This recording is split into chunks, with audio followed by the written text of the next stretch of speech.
Y después tenemos correo electrónico resonando2010, repito, resonando2010 @gmail.com. Gmail.com, resonando2010 @gmail.com. Por último, tenemos la página, el blog, que es www.resonandoenfenix.blogspot.com, donde subimos los escritos que hacemos y algunas cosas de interés que no las escribimos nosotros. Y tenemos los programas que se suben a YouTube, los pueden ver ahí en YouTube, escucharlos y verlos, imagen y sonido, en Resonando 2013, Resonando 2013, el canal de YouTube, ponen YouTube Resonando 2013 y ahí le aparecen los distintos programas desde ya bastante tiempo. El querido Pablo Marrero se encarga de subirlos por razones operativas, o sea, nos tocó estar fuera de Montevideo trabajando la semana pasada. No se subió todavía el de la semana pasada, se va a subir hoy o mañana a primera hora junto con este programa. Tenemos acá un mensaje, vamos a ver en qué consiste el mismo y la seguimos. Ana Olivera reconoció el desastre de Garzón, pero Lucida lo defiende. Qué raro todo. Inocencio. Un saludo a Inocencio, que siempre nos manda mensajes. Agradecemos mucho los mensajes de los oyentes, que nos dan la idea de que por lo menos hay alguien escuchando. Un breve comentario del corredor Garzón, como lo veo yo. Realmente no estoy en condiciones de afirmar si se circula más rápido o no por el corredor Garzón de lo que era antes por la avenida Garzón. Evidentemente el tránsito es más ordenado. Se invirtieron ahí unas cuantas decenas de millones de dólares y yo creo dos cosas, ¿no? Una, la alternativa clara que tenía el corredor Garzón era el ferrocarril. Tenemos una línea férrea que corre paralela a la avenida Garzón desde Colón, y en realidad viene desde La Paz y viene desde más lejos, y era perfectamente lógico mejorar sustantivamente esa línea férrea, con poner coches con frecuencia, mejorar las estaciones que hay en el camino, y se quedaba la avenida Garzón como estaba, aligerada con todo el tránsito de ómnibus, de transporte colectivo que iba a circular ahora por el ferrocarril. Hay coches circulando por esa línea y por algunas otras. Se trajeron coches usados de buena calidad de Europa y, según tenemos entendido, por lo que trascendió públicamente, se invirtieron pocos millones de dólares en traer esos coches, con dinero que suministraron ANCAP, Antel y creo que UTE también, que le dieron a AFE, cosa totalmente absurda, ¿verdad? A modo de cuestión discrecional de las empresas públicas. Le dieron a AFE y se trajeron esos coches. Fíjense bien, con unos pocos millones de dólares se mejoró notablemente la capacidad de transporte de pasajeros que tiene AFE. Pocos millones de dólares. Para hacer el corredor Garzón se gastaron, la cifra que yo he visto públicamente, me corrige algún oyente si la vi mal, que se maneja públicamente, habla de 60 millones de dólares. ¿Cuántos vagones de buena calidad usados o aún nuevos, cuántos coches se podían haber traído con esa plata, verdad? ¿Cuánto se podía haber mejorado la línea férrea y tener un transporte que es mucho más ecológico, mucho más económico, puede ser mucho más cómodo, puede permitir transportar incluso bicicletas en los vagones, en los coches, para que la gente se vaya en la bicicleta hasta la estación, después se tome el ferrocarril, haga el trayecto largo en el ferrocarril, se baje, por ejemplo, de Estación Central y de ahí vaya al lugar de destino o a cualquier estación, vaya al lugar de destino en su bicicleta, ¿verdad? Se gastaron esa cantidad de millones de dólares y no se hizo una sola ciclovía. O sea, seguimos apostando al transporte en base a motor de combustión, a los automóviles o a los ómnibus. Y inclusive me acuerdo que hubo un funcionario, un jerarca de la intendencia, cuando trajeron los coches de ferrocarril, que dijo que él estaba dispuesto a cerrar la estación de Colón para que los pasajeros no pudieran subir, no se pudiera entrar, porque no tenía sentido haber gastado toda esa plata en hacer el corredor Garzón y que después la gente viajara en ferrocarril. Ese jerarca realmente puso el dedo en la llaga, ¿verdad? O sea, efectivamente es una pésima decisión de la intendencia de Ana Olivera, y bueno, eso era lo que queríamos decir, ¿no? Seguimos apostando al transporte individual en automóvil o al transporte colectivo en ómnibus, dejando de lado las opciones, como en este caso específico que existía la opción, porque digo, hay otros ejes viales que no tienen la opción del ferrocarril, ¿verdad? Pero en este caso que estaba ahí, que había que mejorar posiblemente las vías, que había que poner coches, hacer una vía más rápida, se podía plantear inclusive con esa plata, estoy seguro que perfectamente se podía electrificar para que fuera más económico aún y menos contaminante, pero no, se optó por este despilfarro que es el corredor Garzón. Son temas menores, ¿sí? Lo digo sinceramente desde el punto de vista de lo que es el conjunto de la política económica, yo considero que no son los temas más relevantes, pero no dejan de tener importancia porque tienen que ver con cuestiones que afectan a muchos miles de ciudadanos, ¿no? Muchos miles de trabajadores de este país. Uruguay, pasamos a otro tema, y las filtraciones del HSBC. HSBC quiere decir Hong Kong Shanghai Bank Corporation.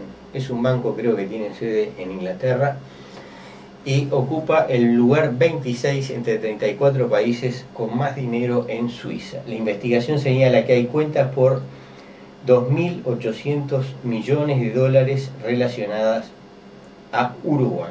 Estamos hablando de una investigación que está causando bastantes temblores en todo el mundo sobre un esquema que tenía este banco, que tiene una sucursal muy importante en Uruguay, ¿verdad?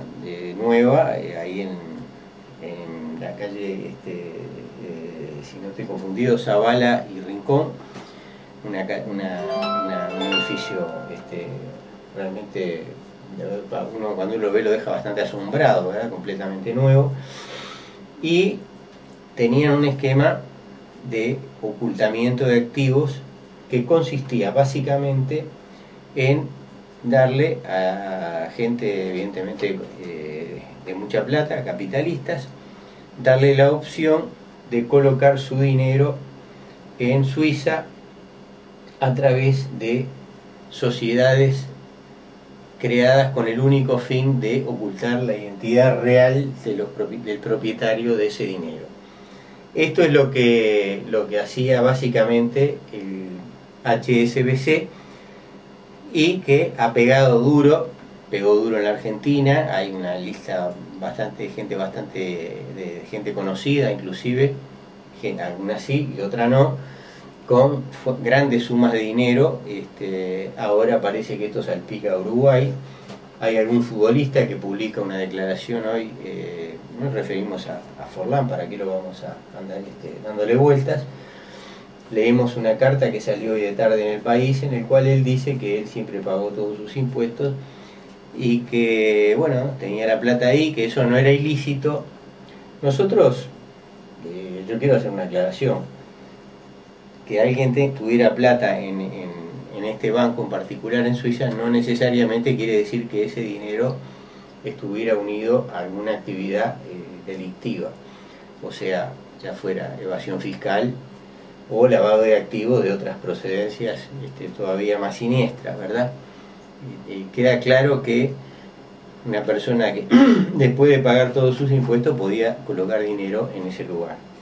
Esto es lo que tenemos para decir en relación al tema, pero es lo de fondo de todo esto es cómo funcionan estos esquemas de ocultamiento de activos, ¿verdad?, para la gente muy adinerada, para los capitalistas, sobre todo grandes capitalistas. Evidentemente el pequeño empresario difícilmente tenga acceso a estos mecanismos, que son mecanismos costosos, ¿verdad?, para el que los utiliza, y contribuyen a concentrar la riqueza por vía de la evasión fiscal, ¿verdad? Este fenómeno de la concentración de la riqueza, que se da en todo el mundo, en el Uruguay también, lo hemos demostrado con números objetivos, ¿verdad?, relacionando el crecimiento del Producto Bruto Interno con el crecimiento de los salarios,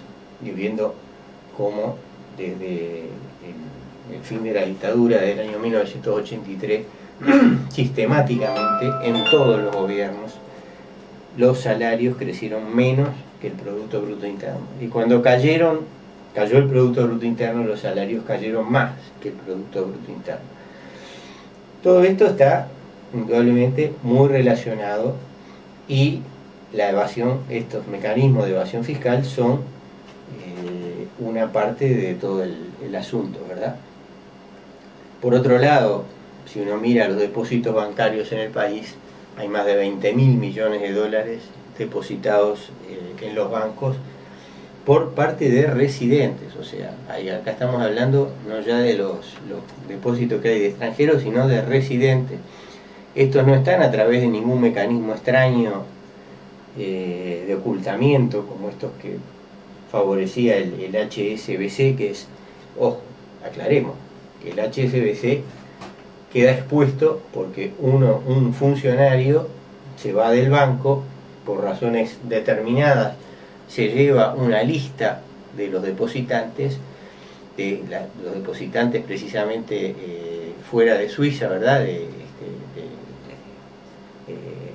no suizos, y proporciona esa lista a las autoridades fiscales francesas para que persigan las eventuales evasiones fiscales u otros delitos que estuvieran siendo encubiertos por el banco.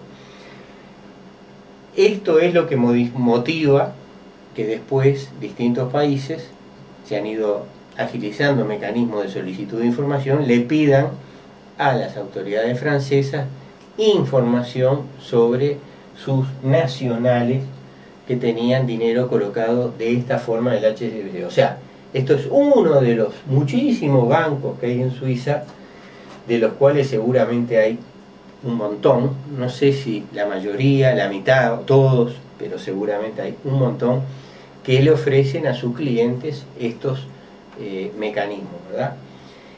Imagínense que de todos esos bancos hay uno solo que ha quedado expuesto porque se ha producido este accidente, de alguna forma hay que llamarlo, de este funcionario que se lleva la documentación y decide entregársela a una autoridad. Yo hasta ahora, tal vez esté equivocado, pero hasta ahora no he visto que las autoridades uruguayas hayan movido un solo dedo para conseguir esa información. Esta publicación que sale ahora se produce en un centro que se llama algo así como Centro Internacional de Periodistas de Investigación, que obtiene información y la publica en su página web.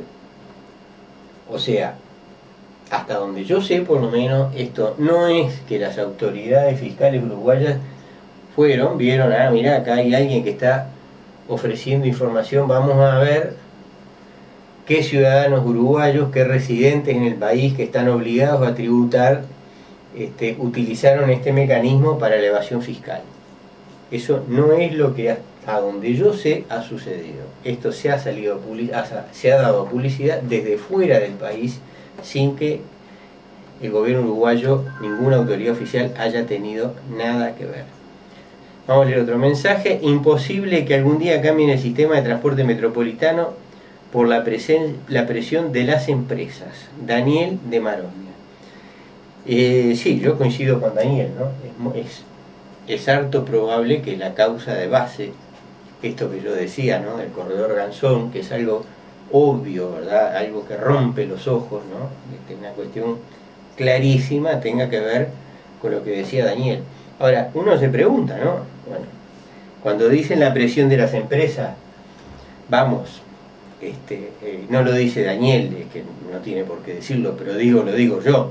Cuando se habla de la presión de las empresas, uno está pensando, ¿no?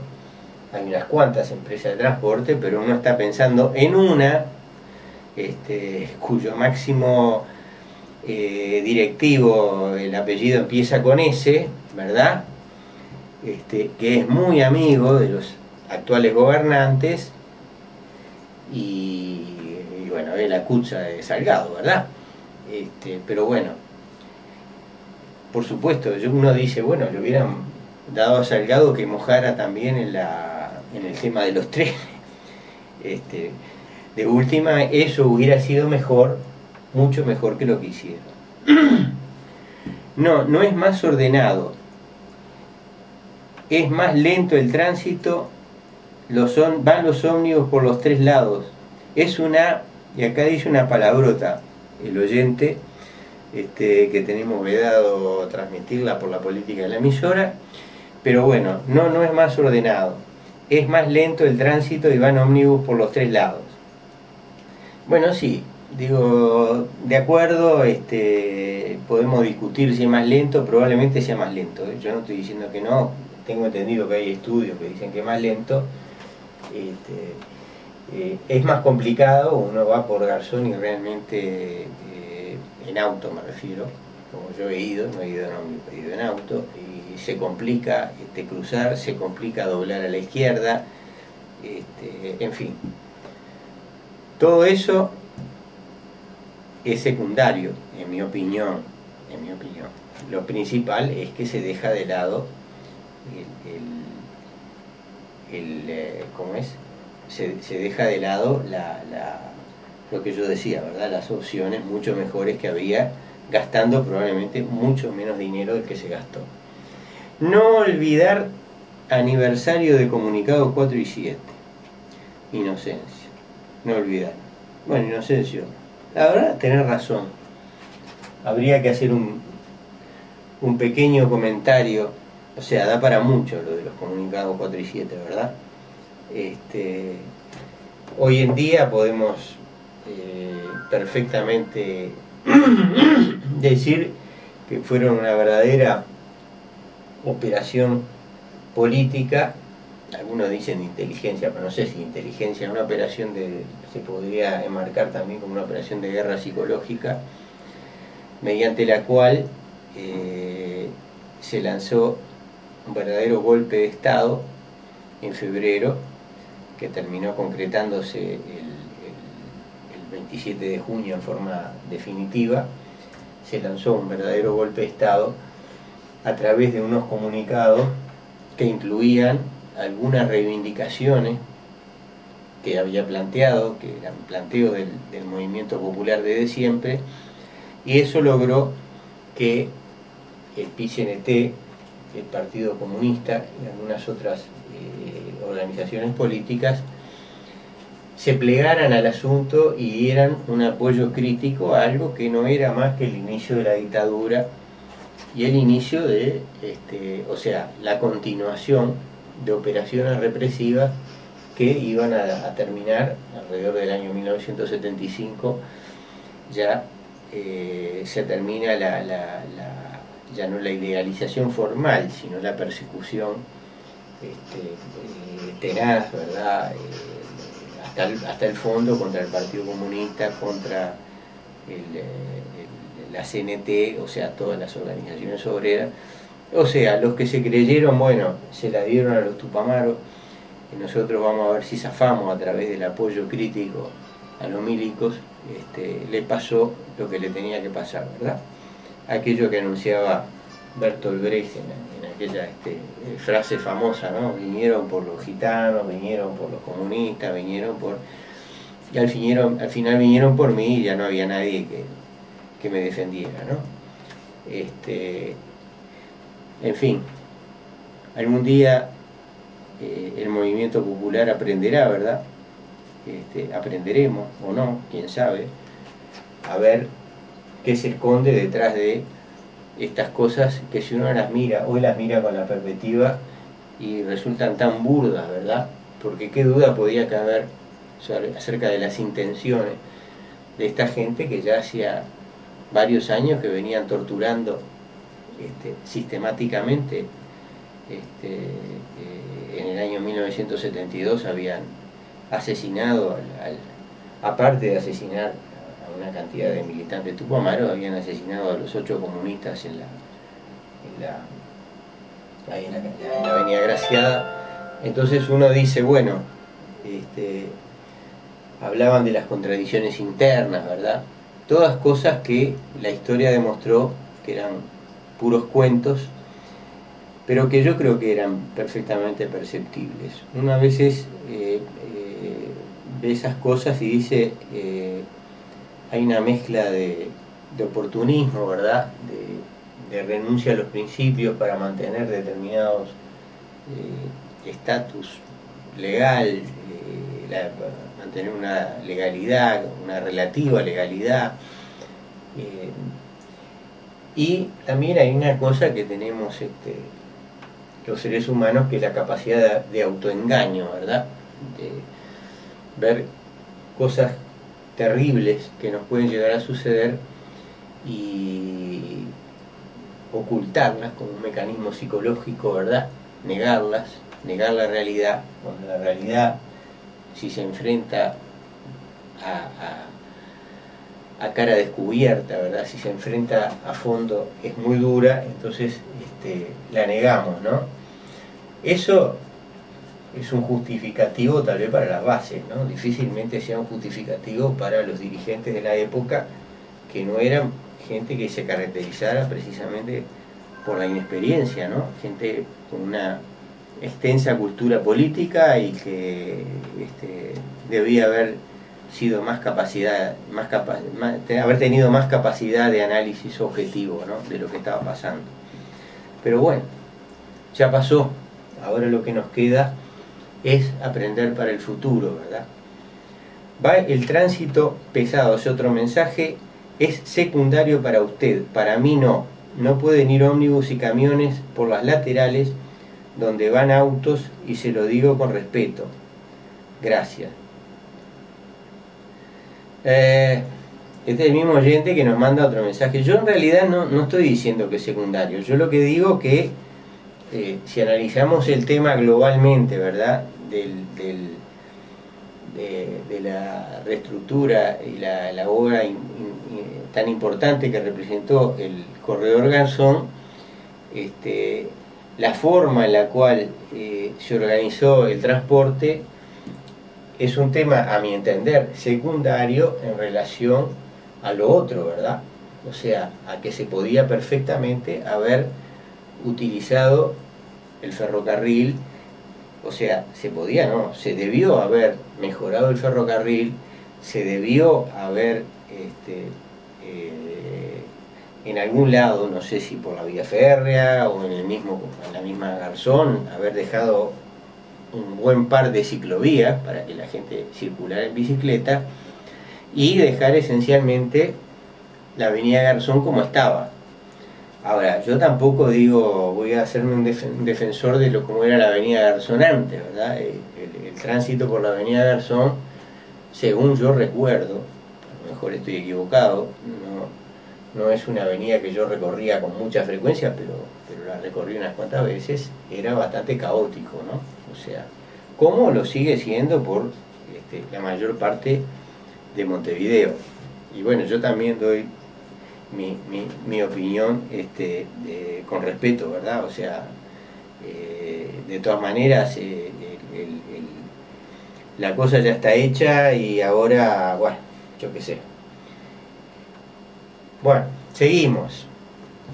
China ejecuta a magnate por homicidio y corrupción. Vinculado a lo que hablábamos. ¿Cortamos? Muy bien, cortamos.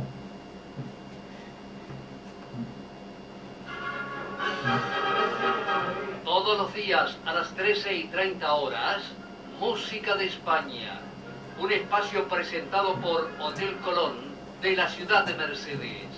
Más que un hotel, un lugar para disfrutar. Teléfono 4532 4720 y 4721.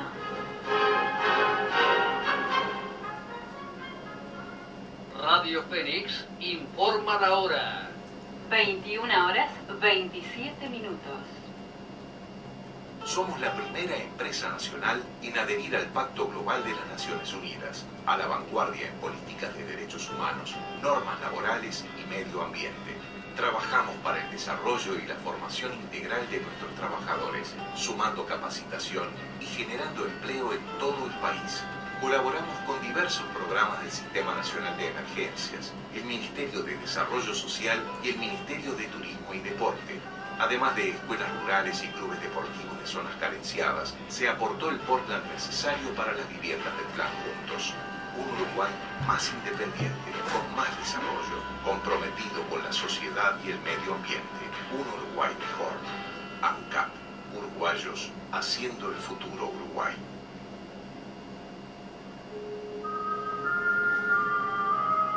Jesús dijo, soy Alfa y Omega, principio y fin.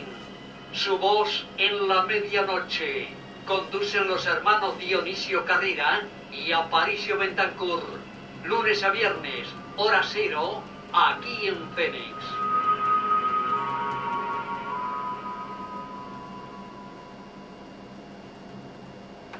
Atención a instituciones culturales, deportivas o políticas. Invierta donde pueda hacer conocer sus logros e inquietudes. Elija Fénix. Teléfono 2-408-3292. Email radiofenix@adinet.com.uy.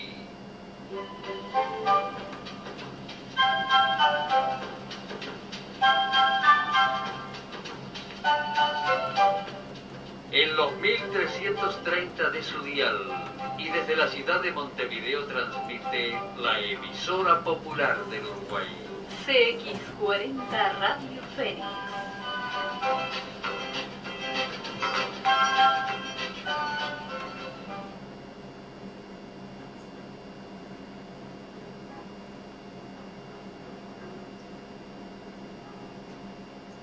Y la seguimos. Nos llamó la atención. China ejecuta magnate por homicidio y corrupción.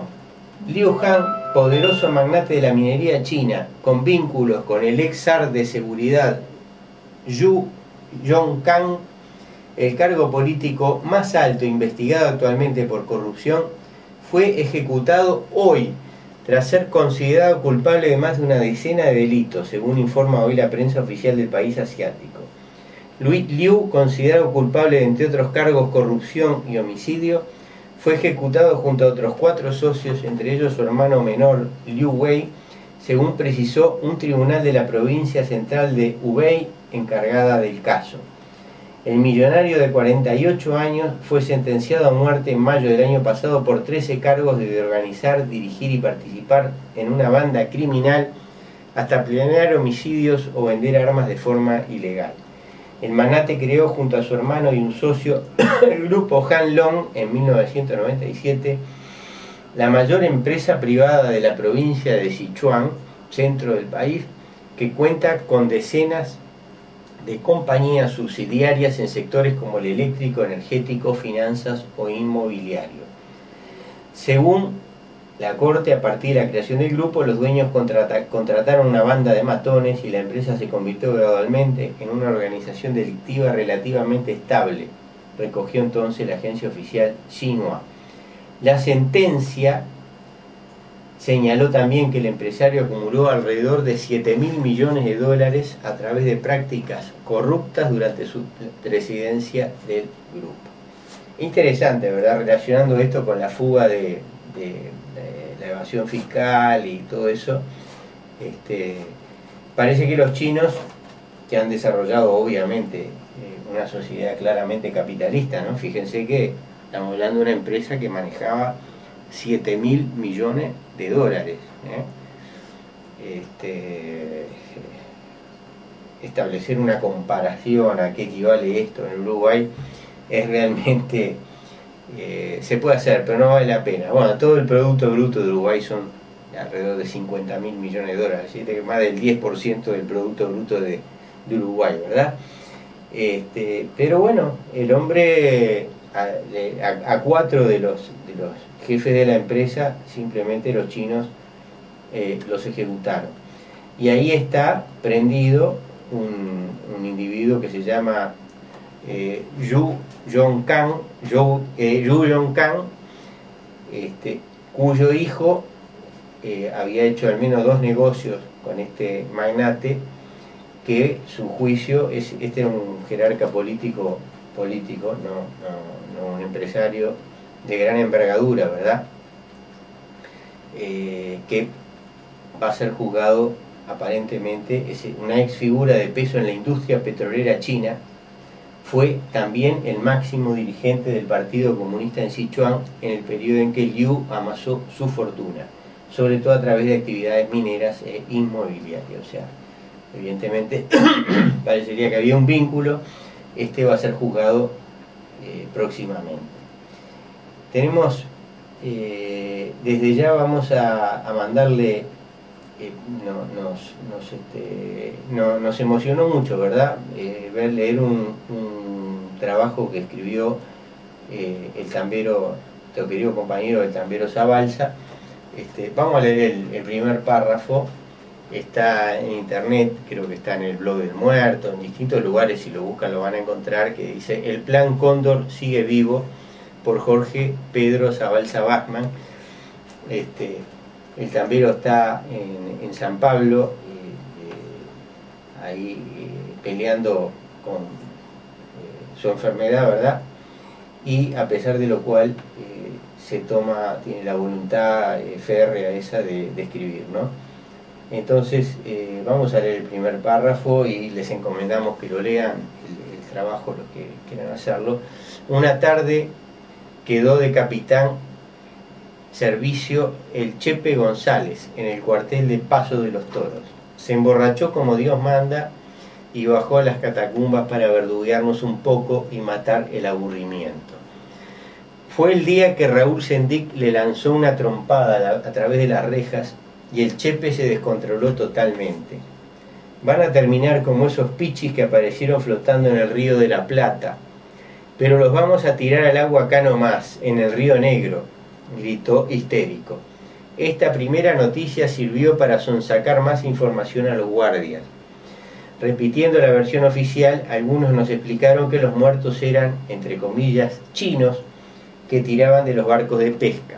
Con un poco de imaginación supusimos historias parecidas a los vuelos de la muerte. Cadáveres sin identificar. Al primero lo encontró Aurelio Leiva el 8 de noviembre de 1975, exactamente al mediodía, en la ciudad de Carmelo, frente a la cantera vieja de Martín Chico. El último hallazgo lo hizo Rogelio González el 7 de abril de 1979, o sea, durante 4 años estuvieron apareciendo cadáveres, a las 6 de la mañana entre el balneario Santa Mónica y la boya petrolera en José Ignacio, departamento de Maldonado. En total fueron 31 cadáveres los que aparecieron en las playas de Colonia, Montevideo, Maldonado y Rocha. Casi 35 años pasaron hasta que el equipo de antropólogos dirigido por López Mas lograrles una identidad a 5 de los cuerpos hallados: María Rosa Mora, Floreal Avellaneda, Raúl Aniño, argentinos, Liborio Gadea, paraguayo, y Atilio Eleuterio Arias, uruguayo. Todavía quedan 26 por identificar. Todos los cadáveres fueron examinados por médicos forenses de la dictadura. Ninguno de ellos vio nada sospechoso en los signos de violencia que había en los cuerpos, ni en las muñecas maniatadas con alambre. Ni la policía ni nadie investigó los hechos y se procedió a enterrar los cadáveres lo más rápidamente posible como NN, mientras la prensa informaba que eran marineros asiáticos desconocidos. Decenas de fiscales y jueces omitieron cumplir su deber, investigar los asesinatos para identificar a sus autores. Por el contrario, encubrieron los crímenes sin el menor escrúpulo. Sin embargo, dada la impunidad ambiente del Uruguay, esos magistrados continuaron sus carreras después de 1985, año en el que la dictadura se replegó a los cuarteles. Algunos de ellos, como Jorge Ruibal Pino, llegaron a ser miembros de la Suprema Corte de Justicia. Según el relato de Walter Pernas en Brecha, la historia criminal de Ruibal se inició cuando era fiscal letrado en la ciudad de Carmelo en 1978. A 3 semanas de haber desempacado en su nueva oficina, llegó el aviso. El señor Emilio Díez caminaba a las 8 de la mañana por la costa del parador Punta Gorda de Nueva Palmira, donde las aguas del río Uruguay se juntan con las del río de la Plata, cuando encontró un cuerpo tendido en la arena boca abajo. Jorge Ruibal Pino eligió renegar de los principios generales del derecho y esconder el expediente en el rincón más polvoriento de su fiscalía. Sus méritos como encubridor de desapariciones forzadas valieron para hacer carrera al amparo de la dictadura militar. En menos de un año fue juez letrado del departamento de Colonia. En su despacho se acumulaban los expedientes de los cadáveres no identificados hallados en el río de la Plata. Con sus jóvenes 33 años, a Jorge Ruibal Pino dejó que esas causas murieran por inanición. No le importaban los cadáveres, más o menos. Lo importante era detener el avance del castrocomunismo internacional. Estaba orgulloso de pertenecer al brazo judicial de la dictadura militar. Bueno, el trabajo sigue, no lo vamos a leer completo, y ahí la línea, ¿no?, de este integrante hoy de la Suprema Corte de Justicia, que tiene una historia tan siniestra, ¿verdad? Habla, por supuesto, de el traslado famoso de la jueza Mota y de cómo quienes reclamaron, gritaron un poco en la Suprema Corte de Justicia para reclamar, están hoy procesados sin prisión, entre ellos el mismo Tambero, y los criminales, los autores de todos estos crímenes que nunca fueron ni siquiera investigados, se andan paseando por ahí, ¿verdad? Bueno, y vamos a leer otro mensaje y después vamos a entrar en un tema que nos ha parecido interesante, que también estalló en las noticias estos días y que le vamos a dar nuestro enfoque, ¿verdad? No que sea tan novedoso, pero es el nuestro. Hola, acá todo se mide por plata, el pueblo es un número para el capital, el transporte está pensado para el lucro de pocos, el pueblo a joderse. Mientras no nos manifestemos, todo seguirá igual, supongo que quiere decir igual acá. Saludos, Juan del Sauce. Sí, claro, por supuesto, estamos de acuerdo. O sea, acá el primer interés, si hablamos de transporte, es el de las empresas de transporte, especialmente de algunos empresarios de transporte que son amigos del gobierno, ¿verdad? En realidad han sido amigos de todos los gobiernos. Cuando subió el Frente o Fraude Amplio, pasaron a ser amigos del Fraude Amplio. Antes eran amigos de blancos y colorados. Y intentarán seguir siendo amigos de los que vengan, ¿verdad? Hasta que venga alguno que haga otra cosa distinta, cosa que por ahora no se avisora mucho, pero que algún día va a llegar, sin duda. Van a seguir siendo amigos del gobierno. Bueno, vamos a hablar, hay un tema que, como decía, estalló estos días, ¿no? Y estamos viendo una operación también, como hablamos de la operación de guerra psicológica, ¿verdad? Aquella de los milicos en 1973, 4 y 7 de febrero, febrero, no me acuerdo la fecha exacta, los comunicados famosos 4 y 7, ¿verdad? Dijimos que era una operación de guerra psicológica. Acá estamos ante otra operación de guerra psicológica. Y la hemos analizado un poco, no en excesivo detalle, pero acá participa un medio de prensa, que se trata del diario El Observador, y nos ha llamado la atención porque realmente el seguimiento que le ha dado al asunto es una típica operación de guerra psicológica, ¿verdad? En la cual está involucrado, ahora vamos a decir quién, pero en primer lugar este medio de prensa. Historia de Ahmed, el desprolijo iraní que se fue antes que lo echaran. Acciones sospechosas de los iraníes obligaron al gobierno a accionar, a pesar de que no quiere hacer olas con el asunto. Y firma Gabriel Pereira, ¿verdad? A pesar de que los gobernantes iraníes tienen fama de correctos y severos, estoy leyendo un pedazo de este comunicado, Ahmed Sabatgol era, en pocos términos poco diplomáticos, un desprolijo. A pesar de sus 32 años, Ahmed tenía cierto peso en la diplomacia persa, o al menos lo tuvo durante la presidencia de Mahmoud Ahmadinejad, aquel que negaba la existencia del holocausto. No está, esto lo digo yo, no está para nada claro que Ahmadinejad negara la existencia del holocausto, por lo menos hay gente que dice que fue un problema de traducción de sus palabras, pero bueno, seguimos leyendo. Ahmed lo negaba en su país y también en la embajada iraní en Montevideo, donde ocupó el cargo de agregado político. Asimismo desplegaba su desprolijidad diplomática fuera de la embajada, donde recomendaba a huidos amigos y otros no tanto odiar a los judíos y expresarlo de diversas formas. Yo no sé lo que decía o no decía esta persona que menciona el Observador. Sí tengo claro que en Irán hay una colectividad judía que vive en condiciones completamente normales, desarrolla su religión sin ningún tipo de traba ni impedimento, y esto lo leí, o sea, no en ninguna prensa iraní, lo leí en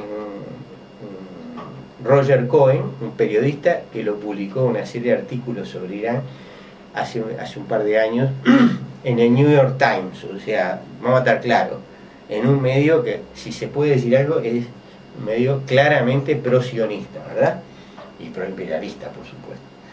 Bueno, sigo. En sus tiempos de gloria, Ahmed fue un traductor que permitió que Ahmadinejad y el venezolano Hugo Chávez se entendieran. Ahmed tuvo choques con uruguayos que se convirtieron al Islam y pretendió que una organización que reúne a jóvenes trabajara al servicio del diario La Juventud y del grupo político que está detrás de la Unidad Popular, que obtuvo su primer diputado en las pasadas elecciones. De paso le tiran un palito a los compañeros de la Unidad Popular. Supongo que no tiene nada que ver el asunto, pero bueno. Y acá viene, pero creo que acá viene lo más grueso, ¿verdad?, de la maniobra, ¿no?, de la operación. En presencia de estos uruguayos, Ahmed el vaso se le desbordó el 24 de noviembre cuando cerca de la antigua sede de la Embajada de Israel en Boulevard Artigas se halló un maletín que resultó estar vacío. Un comunicado de la Cancillería negó haber expulsado a funcionario alguno. El Ministerio de Relaciones Exteriores dice que ese 24 de noviembre se vio en las inmediaciones de la Embajada israelí un auto con matrícula diplomática y el 10 de diciembre le transmitió a la Embajada de Irán que eso era inadmisible y obligaría a Uruguay a adoptar medidas aún más severas si se dieran circunstancias semejantes en el futuro. Irán dijo que fue toda una casualidad y que había ido al médico en la zona de la embajada israelí. La afirmación del auto de iraní fue realizada por el Mossad, poderoso servicio secreto israelí, y la embajada de Israel se lo entregó a la Cancillería. Lo que la Cancillería no dijo fue que dentro del auto estaba Ahmed, de quien ya sabían su pedigrí. ¿Cómo sabe la Cancillería que dentro del auto estaba Ahmed? Obviamente se lo habrá dicho el Mossad también, ¿verdad? Ahmed sabía que le estaban llegando la noche, por eso cuando el 10 de diciembre Uruguay se quejó, Irán le respondió que Ahmed se había volado el 7 porque según los persas se había terminado su periodo justo 3 días antes del planteo que lo incriminaba. Al conocerse que Uruguay había expulsado a un iraní, según se informó primariamente el diario israelí Haaretz, sin mayores detalles, los protagonistas de otras historias son ocultas vinculadas con Irán, aseguraron que si Ahmed se fue sin que lo echaran, no ocurrió lo mismo con Oyatollah Soltani, embajador de esa nación asiática en Montevideo hasta 2013. Soltani, de la línea dura de Ahmadinejad, apoyaba el actuado por Ahmed y de la misma forma, y durante una reunión en la embajada sueca volvió a poner en tela de juicio que Hitler hubiera matado a 6 millones de judíos. El gobierno uruguayo le expresó su disgusto. Esto, más el jolgorio político de Ahmed buscando apoyo para los grupos de izquierda radical y antifrentista de la Unidad Popular, llevó al gobierno a hacer un planteo informal.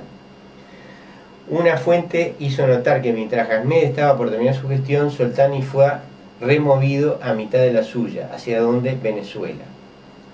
O sea, fíjense todo lo que se entrevera acá, ¿verdad? Después hay otro comunicado, hay unas declaraciones que transcribe también el Observador, pero este artículo es de ayer, en un artículo que sale hoy, unas declaraciones en El Espectador, que es muy interesante, ¿verdad? Voy a leer un fragmento, creo que tenemos tiempo. Pese a la medida, Almagro enfatizó que no ha habido amenaza iraní. Prevengo sobre una circunstancia y una situación. A mí no me gustan esas causalidades y ordeno que se cumpla con mayor vigilancia. No hay una amenaza, pero son hechos raros.